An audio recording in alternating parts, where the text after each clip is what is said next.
¿Qué pasaría si te dijera que tus recuerdos no son tuyos? Piensa por un momento en la persona que fuiste ayer, en la que fuiste hace un año. ¿Crees conocerla? ¿Crees que su historia, sus decisiones y sus cicatrices, te trajeron de forma lógica hasta este preciso instante? Pero la realidad, sobrino, es un texto frágil, un manuscrito antiguo y delicado. Y existen editores silenciosos, entidades, o fenómenos, capaces de tomar una goma invisible, y borrar un párrafo completo de tu vida, para luego reescribirlo con una nueva verdad. Una verdad tan perfecta, tan integrada, que nadie, ni siquiera tú, notaría la corrección. No hablamos de un recuerdo olvidado. Hablamos de un recuerdo reemplazado. De una vida entera que pudo haber sido otra, hasta hace un segundo. Pausa breve, la música sube ligeramente y luego baja. Soy la tía Mona. Y a petición de mi sobrino, el gran Máster Gorila, hoy les compartiré una historia. Pero no es cualquier historia. No es un cuento de ficción que leí en un libro viejo. Es la reconstrucción de una serie de eventos. Un rompecabezas que he armado pieza por pieza, a partir de fragmentos de información, de susurros en la red, de reportes clasificados y de testimonios que nunca debieron salir a la luz. Pónganse cómodos. Y prepárense para cuestionarlo todo. Porque esto es Proyecto Quimera. La doctora Elena Navarro observaba la esfera. Flotaba impasible en el centro de la cámara de contención, un vacío perfecto suspendido a 1 metro del suelo. No emitía luz, ni sonido, ni calor. Era una ausencia de todo, una porción de la nada que había decidido manifestarse en el corazón del laboratorio subterráneo más seguro del planeta. Había aparecido hacía 72 horas, de un instante para otro, violando todas las leyes conocidas de la termodinámica y la conservación de la materia. El coronel Mateo Vargas estaba detrás del cristal blindado, junto a ella. Su rostro, una máscara de pragmatismo y control, no lograba ocultar la tensión en su mandíbula. Para él, el objeto no era una maravilla científica, era una amenaza no cuantificada. Una incursión. Elena, por otro lado, sentía una extraña familiaridad. Toda su carrera se había basado en teorías de frontera, en la física de las posibilidades, ideas que la habían marginado de la comunidad académica convencional. Ideas sobre la información como el tejido fundamental del universo, y sobre la realidad como una estructura mucho más maleable de lo que la humanidad estaba dispuesta a aceptar. Y ahora, su teoría más descabellada flotaba frente a ella. El coronel rompió el silencio, su voz era grave, acostumbrada a dar órdenes que no se cuestionaban. Doctora Navarro, han pasado 3 días. Mis superiores quieren respuestas, no más preguntas. Quieren saber qué es, de dónde vino y, sobre todo, qué quiere. Elena no apartó la vista de la esfera. Su calma contrastaba con la urgencia del militar. Coronel, usted le pregunta qué quiere a una tormenta, o qué intenciones tiene un agujero negro. Estamos frente a un fenómeno que redefine las preguntas, no uno que responde las que ya tenemos. No es un objeto, es un evento. El evento, como lo llamaba Elena, había comenzado a producir efectos sutiles. Los sensores no detectaban nada, pero el personal sí. Pequeñas inconsistencias. Un técnico juraba que una herramienta que había dejado a la derecha, apareció a su izquierda. Otro sentía episodios de déjà vu tan intensos que le provocaban náuseas. Un guardia reportó que el código de seguridad de una puerta, que había sido el mismo por 5 años, cambió por un instante antes de volver al original. Eran anomalías menores, fácilmente descartables como fatiga o estrés. Pero Elena sabía que no lo eran. Eran los primeros síntomas. Las primeras ondas expansivas de la piedra arrojada en el estanque de la realidad. La esfera no emitía energía, pero transmitía algo más. Elena lo llamó la señal quimera. Una emisión de información pura, no decodificable, que no interactuaba con máquinas, sino con la conciencia. Parecía un virus, pero en lugar de infectar células, infectaba la percepción. Y entonces, ocurrió el primer incidente grave. El Dr. Aristhorn, un físico brillante asignado al análisis espectral del objeto, entró en la antesala de la cámara de contención. Pasó horas observando los monitores, absorto. Nadie notó nada extraño hasta que el coronel Vargas revisó los registros de personal y encontró una discrepancia. El sistema indicaba que en ese turno debía estar una doctora, Anja Petrova. No existía ningún Aristhorn en la base de datos del proyecto. Vargas, confundido y furioso, ordenó una revisión inmediata. Los registros de seguridad mostraron a Aris Thorne entrando al laboratorio esa mañana, como todos los días durante el último año. Pero los archivos de recursos humanos, su historial académico, sus cuentas bancarias, todo rastro de su existencia fuera de esa instalación, se había desvanecido. Era un fantasma con una credencial de seguridad vigente. Cuando los guardias entraron a la antesala, la encontraron vacía. Aris Thorne no estaba allí.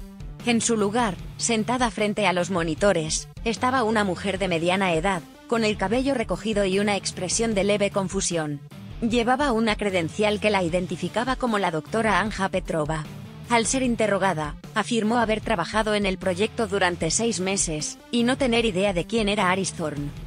El coronel Vargas sintió un escalofrío que no tenía nada que ver con la temperatura controlada del complejo. No había sido un error de sistema. No había sido una infiltración. Había sido una reescritura. La señal quimera no solo alteraba la percepción, la reemplazaba. Había borrado a un hombre de la existencia, y había insertado a una mujer en su lugar, con una historia coherente y recuerdos implantados. La realidad misma se había plegado para acomodar el cambio. Elena Navarro observó la grabación de seguridad con una mezcla de horror y fascinación. Sus teorías más audaces se quedaban cortas. La quimera no era un mensaje, era un editor de la realidad. Y su poder no era destructivo en el sentido convencional. Era algo mucho peor. No mataba a las personas. Simplemente, hacía que nunca hubieran sido quienes eran. La primera pieza del rompecabezas había caído, y era aterradora. La quimera no era un objeto, era un arma. Y ya había hecho su primer movimiento. El silencio en la sala de control era más denso que el blindaje de las paredes. El coronel Vargas observaba las grabaciones en un bucle infinito. La transformación de Aris Thorne en Anja Petrova. El borrado. La reescritura. Su mente, forjada en la lógica binaria del campo de batalla, buscaba un enemigo tangible. Un espía, un arma tecnológica, un agente psicotrópico. Pero solo encontraba un milagro aterrador, una imposibilidad documentada. Ordenó un confinamiento total. Nadie entraba, nadie salía. El complejo subterráneo se convirtió en una tumba sellada, con ellos y el fenómeno dentro. Su instinto era aislar la infección, cortar la parte gangrenada antes de que comprometiera a todo el cuerpo. Elena Navarro, en cambio, veía el peligro de esa lógica. «Coronel», le dijo con una voz serena que desentonaba con la crisis, «usted está tratando de poner en cuarentena a un fantasma. Está intentando construir un muro en medio del océano para detener la marea. Esta señal quimera no viaja por el aire, no se transmite por contacto. Viaja a través de la información y la observación. Cada persona que analiza sus datos, cada sensor que la mide, se convierte en una nueva antena.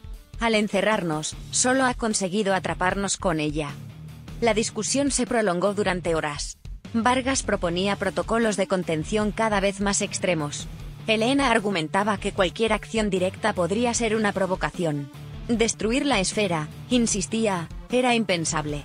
Sería como intentar arreglar una computadora a martillazos. Podríamos causar una falla en cascada, un colapso de la física local con consecuencias que no podemos ni empezar a imaginar. Fue Elena quien propuso la nueva hipótesis, una que heló la sangre del coronel más que cualquier amenaza de bomba o misil. La quimera no actuaba al azar. Aris Thorne no fue una víctima aleatoria. El fenómeno parecía selectivo. Thorne, según sus propios registros ahora borrados, estaba a punto de publicar una teoría que unificaba la gravedad y la mecánica cuántica de una manera radicalmente nueva. Un descubrimiento que habría acelerado el viaje espacial interestelar en siglos. Su reemplazo, la doctora Petrova, era competente, pero no un genio. Su trabajo era predecible, seguro, dentro de los límites de la ciencia establecida. La quimera, teorizó Elena, no era un arma de destrucción, sino de control. Un jardinero cósmico que podaba las ramas más impredecibles del árbol de la humanidad. No borraba personas, borraba futuros. Reemplazaba a los catalizadores del cambio por versiones más dóciles, más estables. Estaba guiando la evolución de la civilización hacia un destino desconocido, pero claramente, uno sin grandes saltos, sin genialidades disruptivas. Uno más fácil de controlar. Y mientras ellos debatían, la plaga silenciosa se extendía. A miles de kilómetros de distancia, en una estación de monitoreo en el desierto de Atacama, un joven astrofísico revisaba los datos de la anomalía. De pronto, frunció el ceño. Una de sus ecuaciones, una que había escrito esa misma mañana, contenía un error elemental que juraría no haber cometido. La corrigió, irritado consigo mismo por el descuido, sin saber que su versión original, la correcta, contenía la semilla de una nueva forma de propulsión. El contagio era sutil. No eran cambios dramáticos, sino pequeñas erosiones de la brillantez. Un poema que perdía su verso más poderoso. Una sinfonía que perdía su transición más audaz. La humanidad, sin saberlo, estaba siendo editada hacia la mediocridad. El coronel Vargas, sacudido por la teoría de Elena, hizo algo que rompía su propio protocolo. Usó una línea segura para hacer una videollamada a su casa. Necesitaba un ancla, algo real. Su esposa respondió, sonriendo. Detrás de ella, en la pared de la sala, había un gran retrato familiar.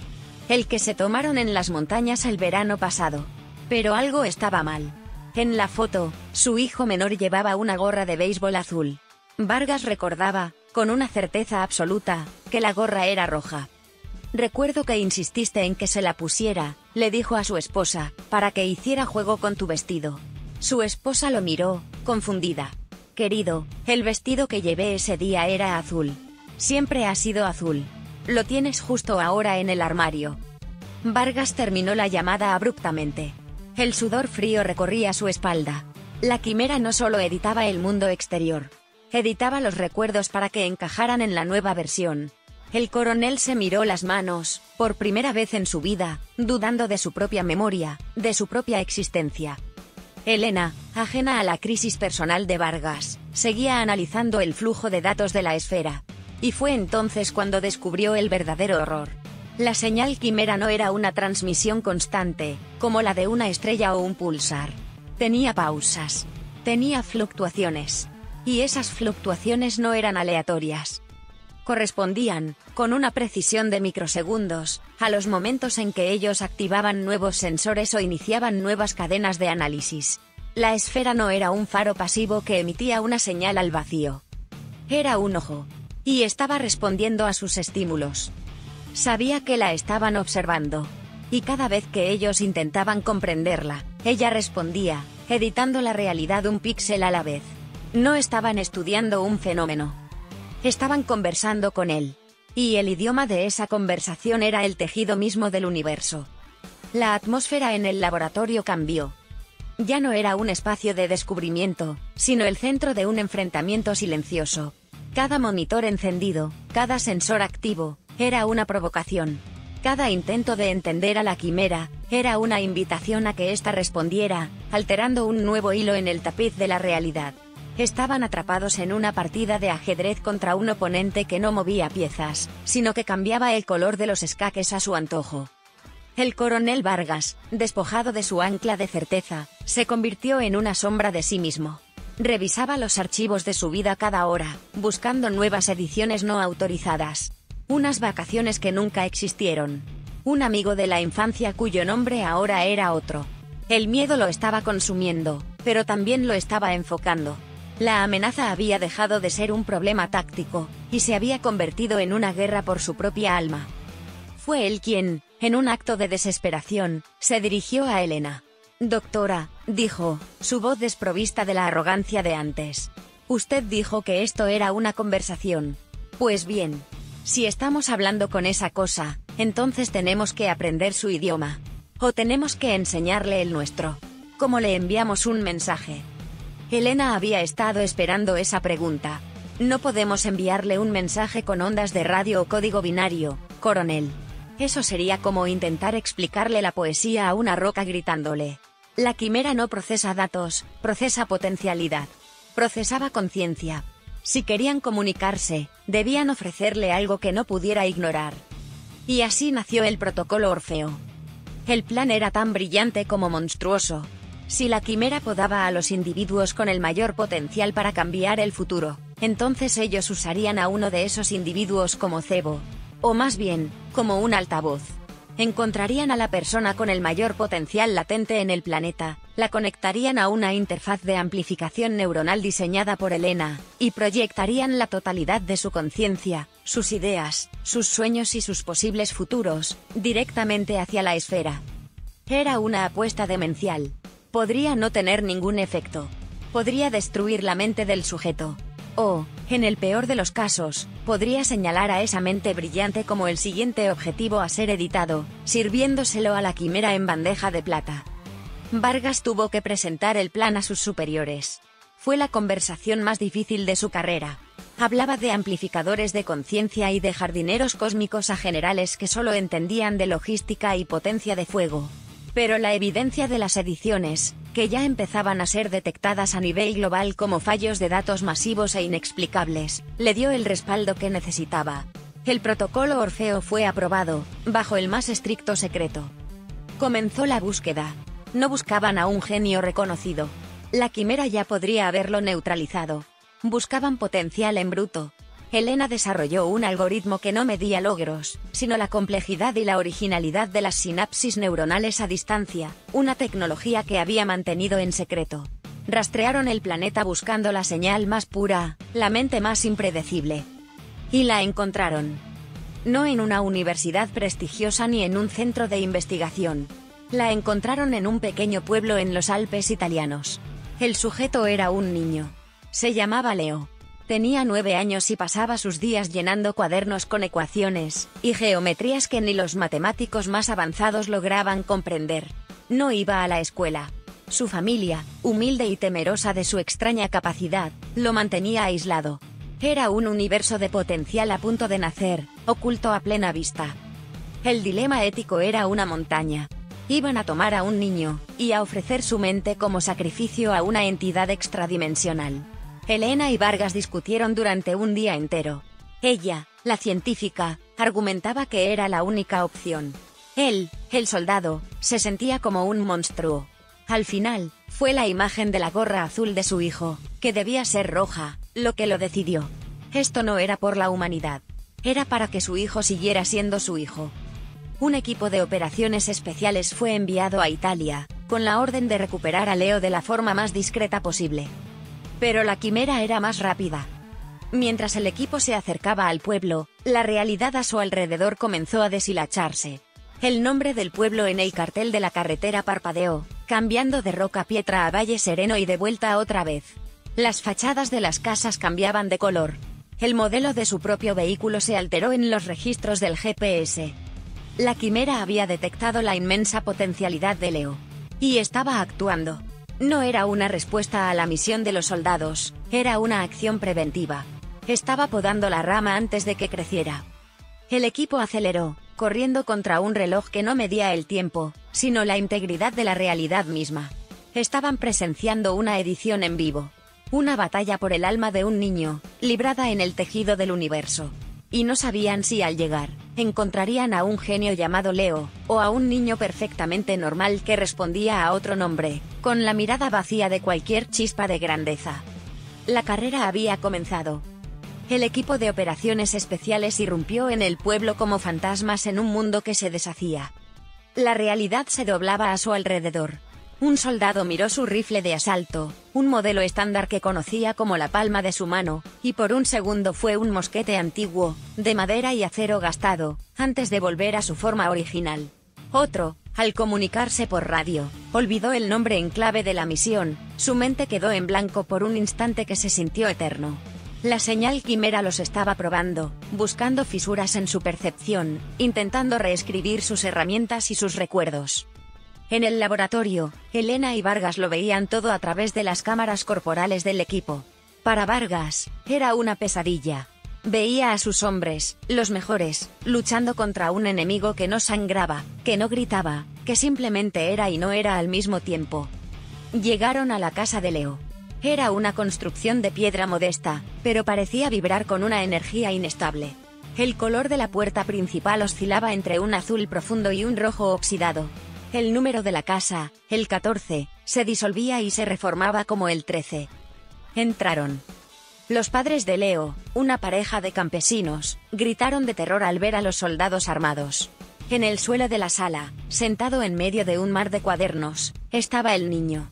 Levantó la vista, sus ojos no mostraban miedo, solo una profunda y serena curiosidad, como si la llegada de un equipo de élite a su casa fuera un problema matemático interesante.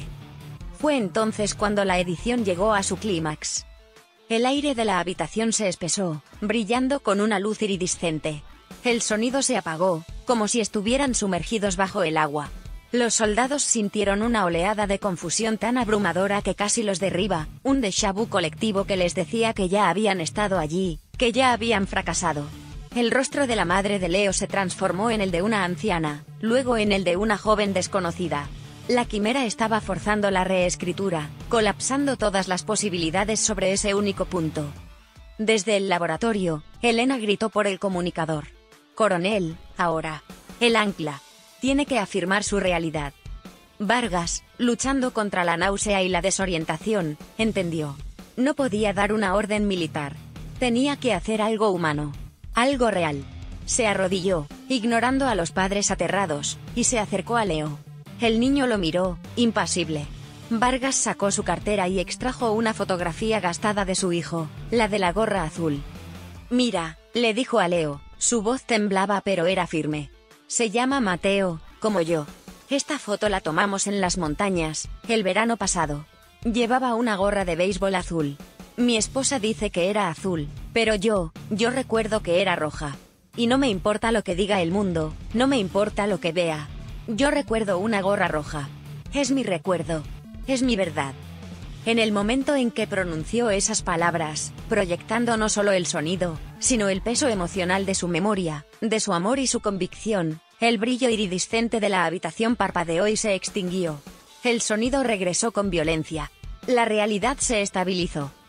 Habían ganado. Por ahora. Extrajeron a Leo y a su familia, llevándolos a un lugar seguro antes de que la policía local pudiera siquiera reaccionar. El pueblo volvió a la normalidad, sus habitantes solo con un vago recuerdo de una extraña tormenta eléctrica sin nubes. De vuelta en el complejo subterráneo, el alivio era una droga tan potente como el miedo que lo precedió. Tenían a Leo. El protocolo Orfeo podía comenzar. Pero Elena Navarro no estaba celebrando. Estaba mirando la grabación de los datos de la esfera durante el incidente.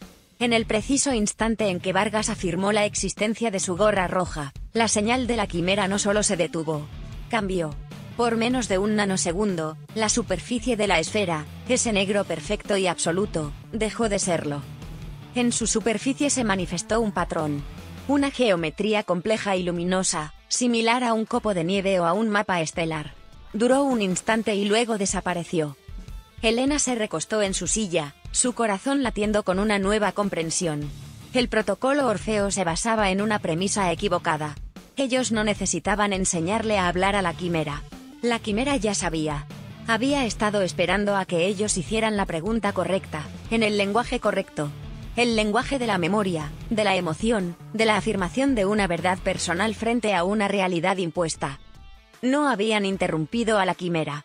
La habían invitado a hablar.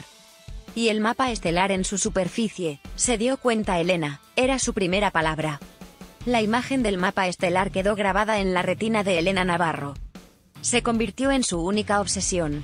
Durante días, ella y su equipo de analistas intentaron superponerla sobre cada carta celestial conocida, cada catálogo de galaxias, cada modelo teórico del universo. Nada encajaba. No era un mapa del espacio. Fue el coronel Vargas, irónicamente, quien ofreció la clave. Dejó de pensar como un soldado buscando un territorio, y empezó a pensar como un hombre que había perdido y recuperado un recuerdo. «Esto no es un mapa de lugares, doctora», dijo, señalando la pantalla. «Es un mapa de momentos».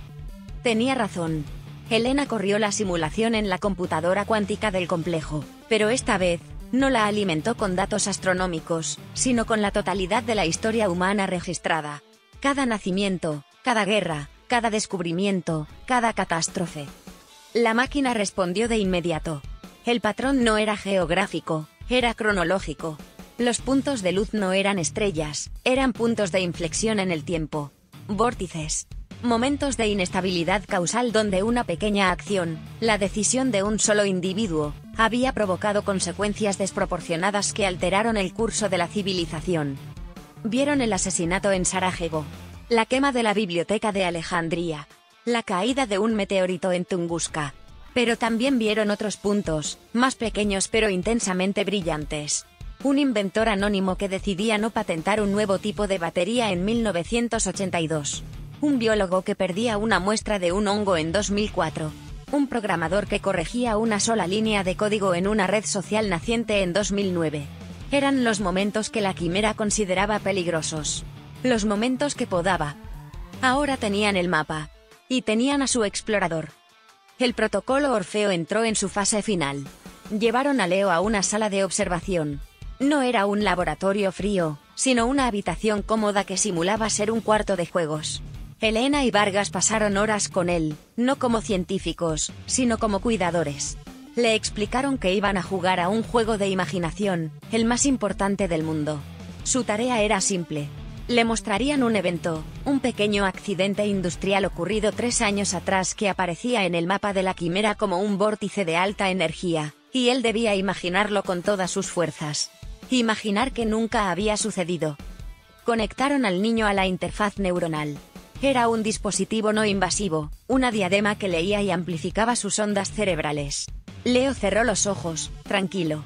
En las pantallas del laboratorio, su actividad cerebral se disparó, una tormenta silenciosa de poder cognitivo. Proyectaron la información del vórtice directamente en su conciencia. Y la mente de Leo, enfocada como un láser, se lanzó hacia ese punto en el pasado. La respuesta de la quimera fue instantánea y total. No hubo un patrón en su superficie esta vez. Hubo un golpe. Una onda de choque no física que recorrió todo el complejo. Y con ella, llegó un recuerdo. Un recuerdo colectivo, implantado y perfecto. Por un lapso de quizás 5 segundos, todos en el laboratorio, desde Elena y Vargas hasta el último guardia de seguridad, recordaron un mundo diferente. Un mundo donde el accidente industrial nunca ocurrió. Recordaron leer noticias sobre el éxito de una empresa de energía limpia que, en su realidad original, había quebrado por culpa de ese accidente. Vargas recordó haber invertido en esa empresa y haber ganado una pequeña fortuna.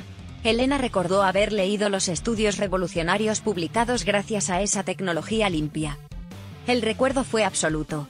Fue real. Y luego, con la misma brusquedad con la que llegó, se fue. La realidad original se reafirmó, dejando a todos jadeando, con el sabor fantasmal de otra línea de tiempo en sus mentes. Lo habían logrado. Habían usado la conciencia de un niño para forzar una reescritura temporal de la realidad. Habían dado una orden, y el universo había obedecido. El poder que ahora poseían era vertiginoso, divino y absolutamente aterrador. Pero en la sala de control, una alarma parpadeaba en rojo. Pertenecía al monitor de signos vitales de Leo. Elena se acercó a la pantalla, y el aliento se le atoró en la garganta. Durante los 5 segundos que duró la reimpresión de la memoria, mientras todos experimentaban el mundo sin el accidente, los signos vitales de Leo habían sido una línea plana. 0 actividad cerebral. 0 latidos del corazón. 0 respiración. Durante esos 5 segundos, Leo había estado, para todos los efectos médicos y biológicos, muerto. Regresó a la vida en el mismo instante en que la realidad original se restauró. Elena Navarro comprendió el verdadero precio del protocolo Orfeo. El mecanismo no era una simple proyección. Para reescribir un momento del pasado, la conciencia del operador debía abandonar el presente. Para crear una nueva realidad, aunque fuera por un instante, se debía pagar con una muerte temporal. Podían cambiar el mundo. Pero para hacerlo, tenían que apagar el alma de un niño, una y otra vez. Y no tenían ninguna garantía de que la próxima vez, fuera a despertar. El silencio que siguió al experimento fue profundo y frágil. Era la quietud de una capilla después de un funeral, o la de un campo de batalla después de la carga final. El recuerdo del otro mundo, el mundo sin el accidente, persistía en sus mentes como el calor de una mano que ya no está. Era una prueba irrefutable de su éxito, y un tormento. En la sala de observación, Leo despertó. Se frotó los ojos y bostezó, como cualquier niño después de una siesta. Miró a Elena y a Vargas a través del cristal y sonrió. ¿Gané el juego? Preguntó su voz infantil por el intercomunicador. La inocencia de esa pregunta fue un golpe devastador. Elena sintió que el suelo se abría bajo sus pies. Vargas simplemente cerró los ojos, la imagen de la línea plana de los signos vitales del niño grabada a fuego en su mente. Se encontraron en la sala de conferencias, el mapa de vórtices de la quimera todavía proyectado en la pared, ahora luciendo como una acusación. «Esto cambia todo», dijo Elena, su voz apenas un susurro. «No podemos continuar. Lo que le hicimos a ese niño no fue un procedimiento. Fue una profanación. No estábamos proyectando su conciencia, coronel. La estábamos extinguiendo. Lo desconectamos de la realidad. ¿Qué le hace eso a una mente, a un alma? No tenemos derecho». La respuesta de Vargas fue fría, templada por una vida de decisiones imposibles. ¿No tenemos derecho, doctora?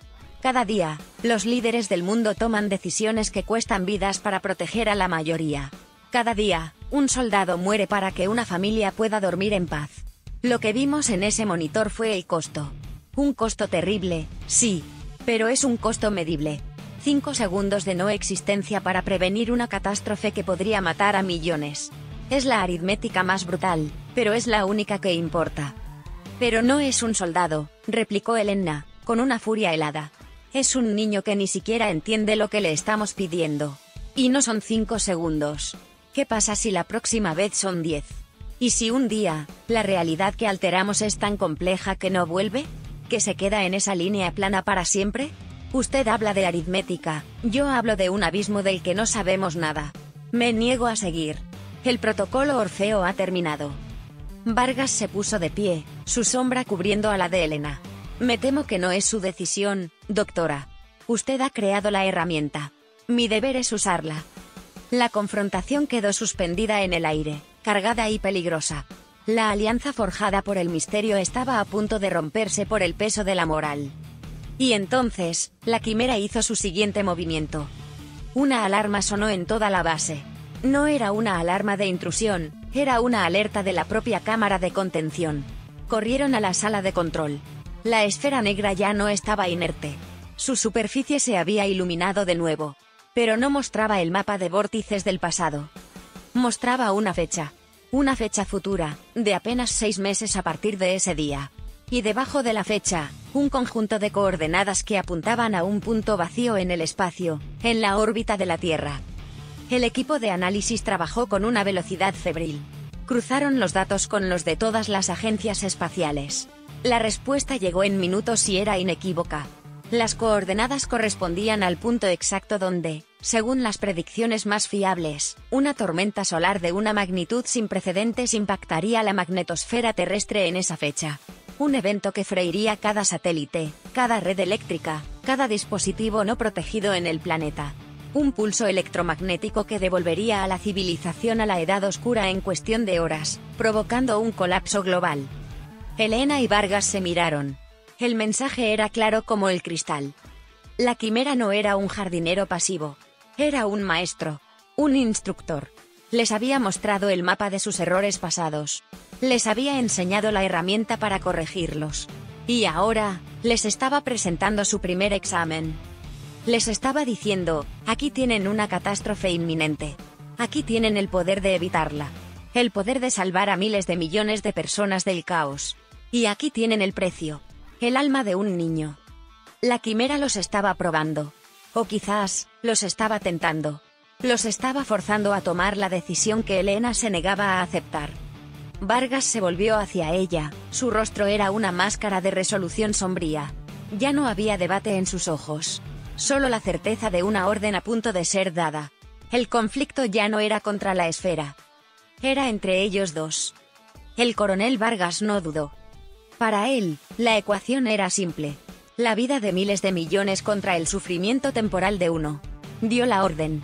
Preparen el protocolo Orfeo. El objetivo es el vórtice de la tormenta solar.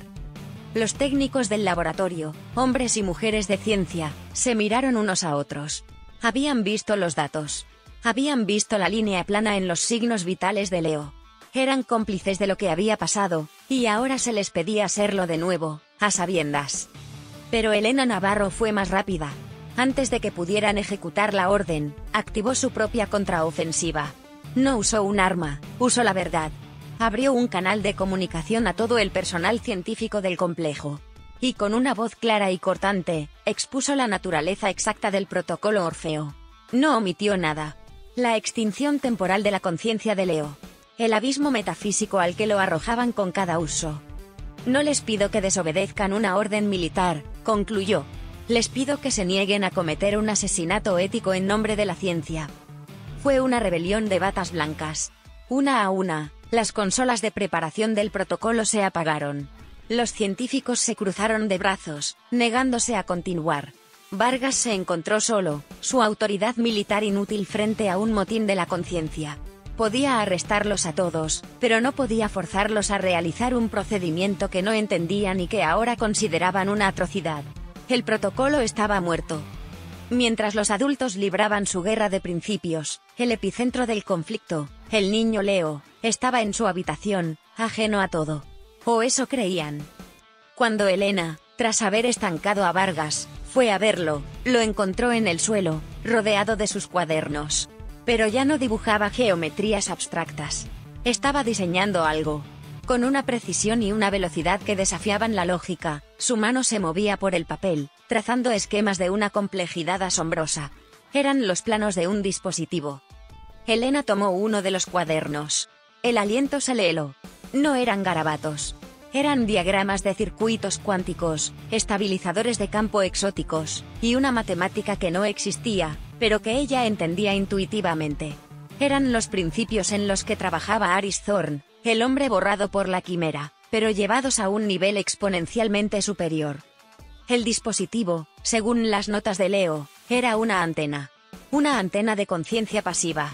Un resonador armónico diseñado para sintonizar la señal quimera, estabilizarla y traducirla, sin la necesidad de una mente humana como interfaz.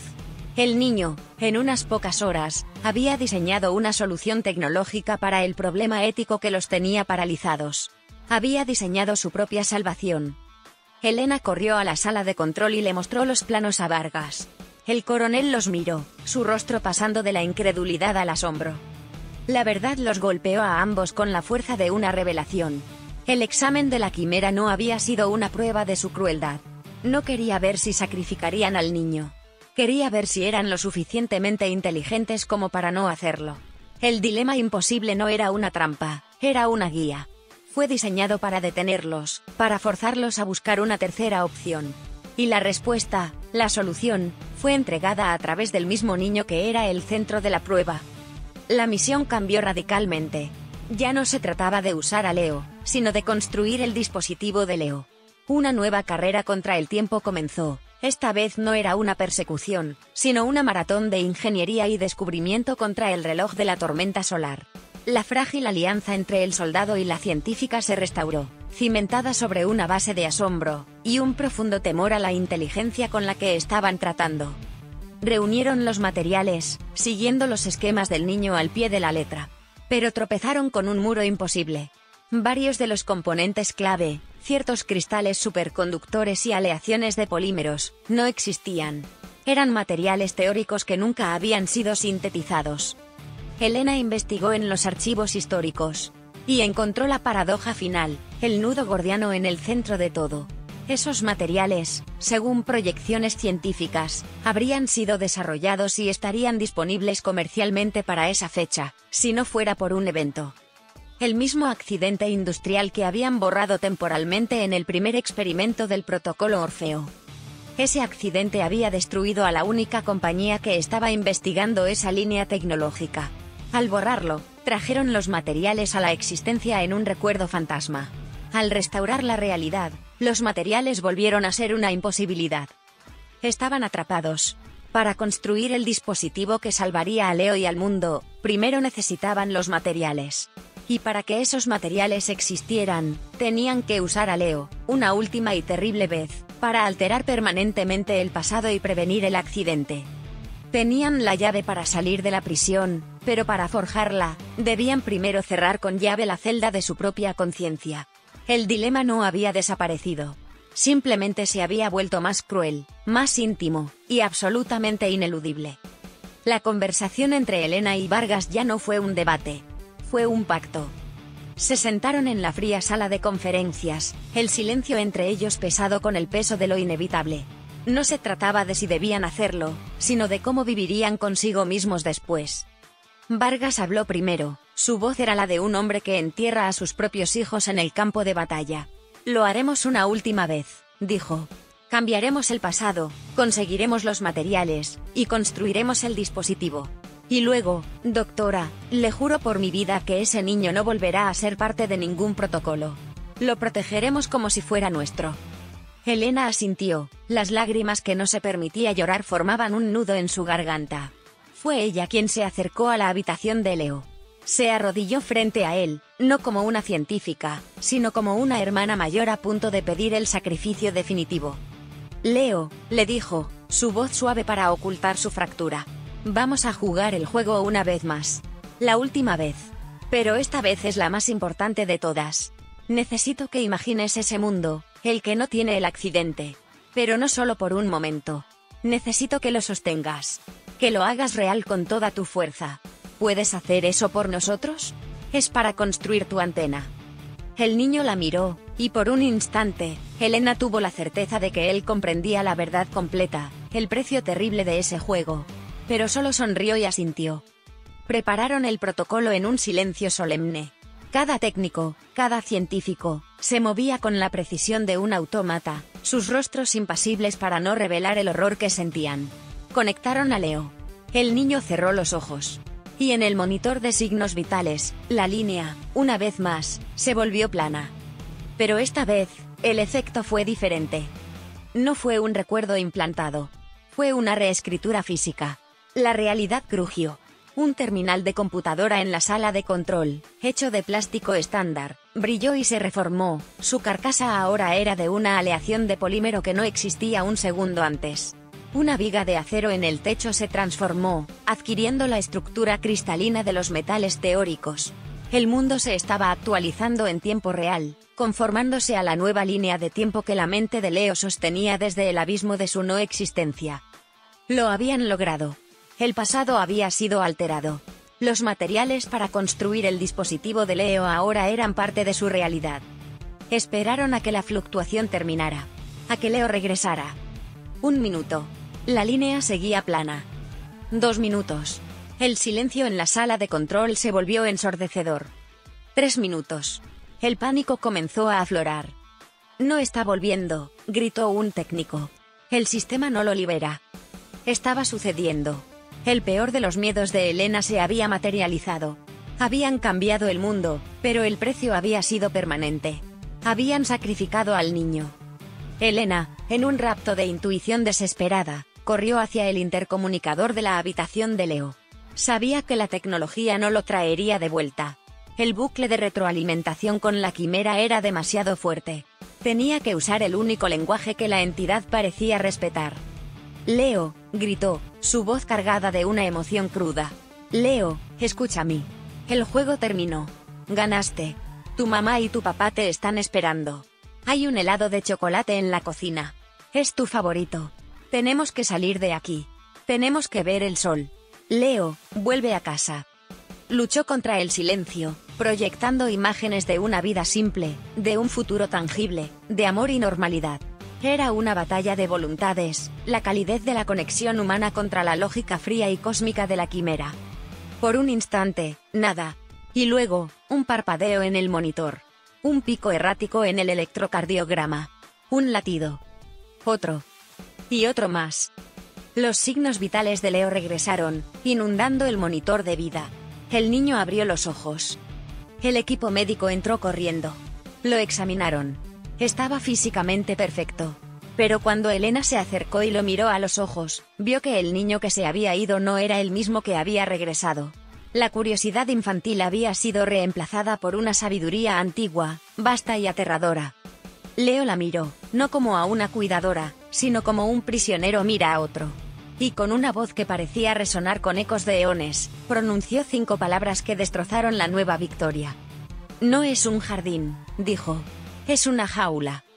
Y en ese momento, Elena y Vargas comprendieron. La quimera no era un jardinero que podaba el futuro de la humanidad. Era el guardián de un zoológico. y ellos, junto con toda su especie, eran la exhibición. Leo ya no era un niño. Su cuerpo era el de un niño, pero sus ojos contenían la quietud de las estrellas muertas. Se sentó con Elena y Vargas en la sala de conferencias, y esta vez, fue él quien dirigió la reunión. Cuando me fui, comenzó con una voz plana y sin inflexiones, no viajé al pasado. No estaba en ninguna parte de nuestro tiempo. Fui. Afuera. Afuera, repitió Vargas, su mente de soldado luchando por encontrar un marco de referencia. ¿Afuera dónde? Leo lo miró, y por primera vez Elena vio una emoción en su rostro. Era una piedad infinita. Afuera de todo. De las reglas. Del tiempo. Vi los muros. Explicó lo que había experimentado. Su conciencia, arrancada del presente, no había sido enviada a otro punto de la línea temporal. Había sido extraída del sistema por completo, llevada a un estado de no lugar desde donde podía observar la arquitectura de su realidad. Y lo que vio fue la verdad. Su universo, su historia, sus estrellas y galaxias, no eran producto del azar o de una creación divina. Eran un constructo. Una simulación de una complejidad incalculable, un terrario cósmico funcionando bajo un conjunto de reglas físicas preestablecidas. No es un jardín que se cuida para que florezca, continuó Leo. Es una jaula diseñada para contener. La quimera no es un jardinero. Es el guardián. Su único propósito es mantener la integridad de la simulación. Y lo más importante, mantener a los especímenes dentro sin que se den cuenta de los barrotes. Cada edición de la realidad, cada vida borrada, no era para guiar a la humanidad hacia un futuro mejor o peor. Era para eliminar cualquier variable, cualquier mente, cualquier descubrimiento que se acercara demasiado a la verdad.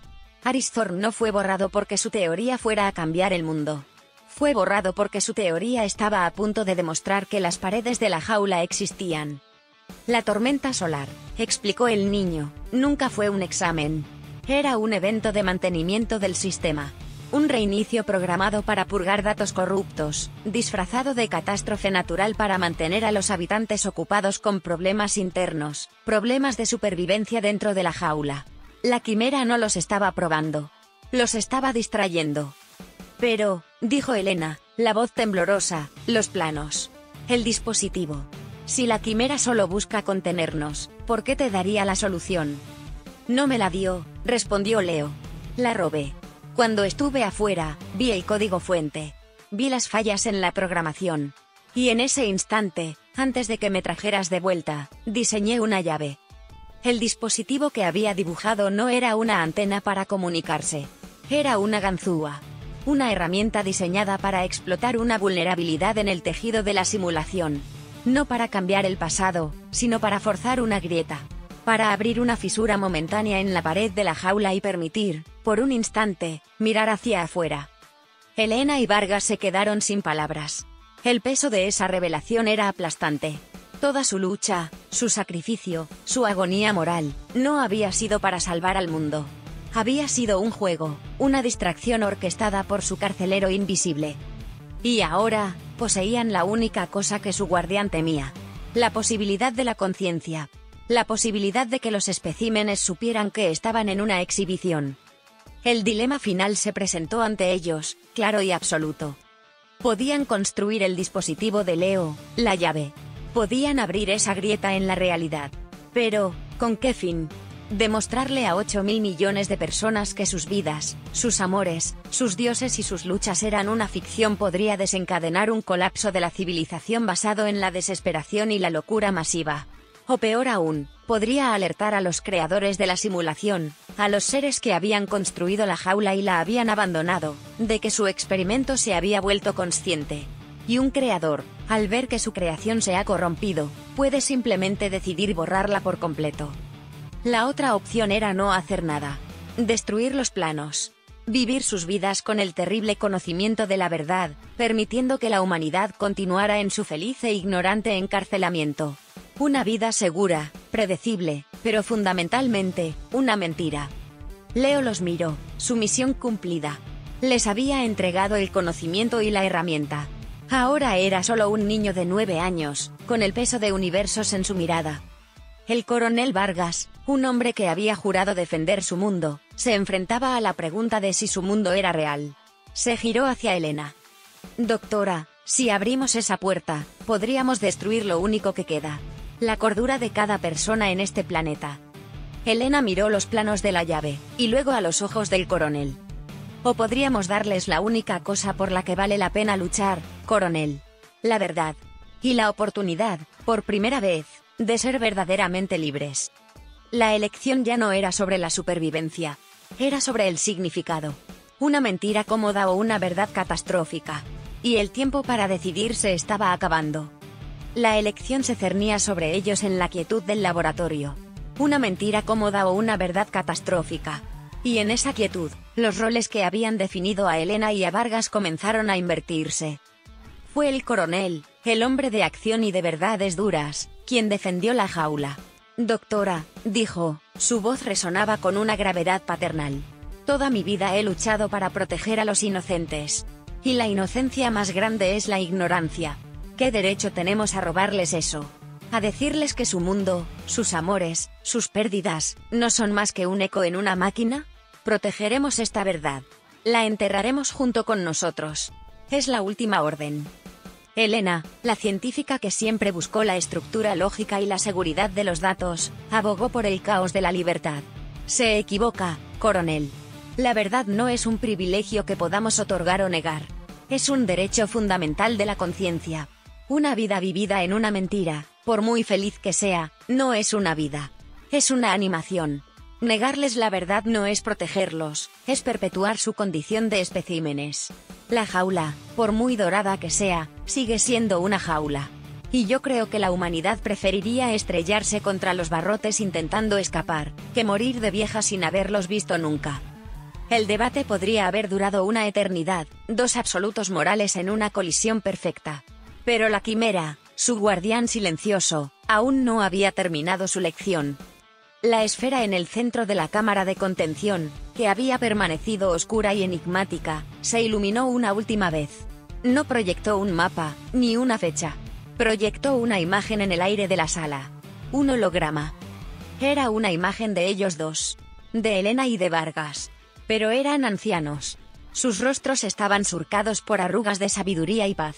Estaban de pie, juntos, sobre una vasta llanura de arena rojiza. Sobre ellos, en un cielo de un púrpura profundo, brillaban constelaciones desconocidas y dos pequeñas lunas. No había muros. No había jaula. Solo la inmensidad. Y en sus rostros, había una serenidad que no pertenecía a este mundo. Elena observó la imagen, y la comprensión final la inundó como una marea. La metáfora estaba equivocada. El terror la había cegado. No es una jaula, susurró. Nunca lo fue. Es un nido. Un útero. La quimera no era un carcelero. Era un cuidador. Un guía. El propósito de la simulación no era contener a la humanidad, era protegerla. Protegerla de un universo exterior vasto, complejo y quizás indiferente, hasta que estuviera lista. Hasta que madurara. La poda de futuros, la eliminación de genios disruptivos, no era para forzar la mediocridad. Era para evitar la autodestrucción prematura. Era para evitar que una humanidad infantil, con armas de poder cósmico, se aniquilara a sí misma antes de aprender la lección más importante. Y el examen, la prueba de la tormenta solar, no fue una distracción. Fue el catalizador final. Un estímulo diseñado para forzarlos a alcanzar el siguiente nivel de comprensión, para obligarlos a construir la llave. Porque el dispositivo de Leo, se dio cuenta Elena, no era una ganzúa para forzar una grieta. Era una puerta.